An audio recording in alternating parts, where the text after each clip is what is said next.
So, you're thinking about getting a Toyota RAV4, right?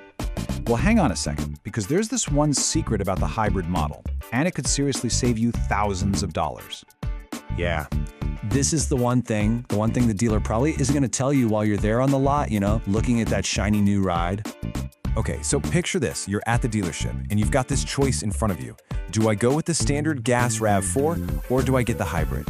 And look, for most of us, our eyes go straight to that sticker price, right?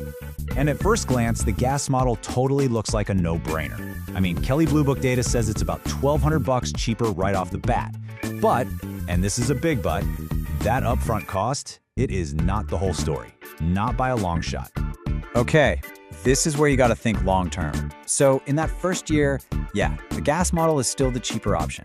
But then, watch this, something pretty cool happens. Around year 3, you hit this all-important break-even point. That's the moment when all the money you've saved on gas has completely wiped out that higher price you paid for the hybrid. And by year 5, whoa, you're actually making money. It's officially putting cash back into your pocket. So all of this boils down to one super simple, really powerful idea. We're calling it the 3-year rule. And it's this: if you're gonna keep your RAV4 for 3 years or longer, the hybrid is hands down the smarter choice for your wallet. It's really that simple. And we're not just talking about a few bucks here. The payoff is huge.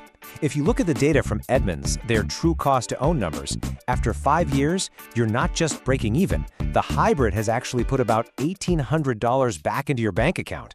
That's real money. So there you have it. The math is pretty straightforward, isn't it?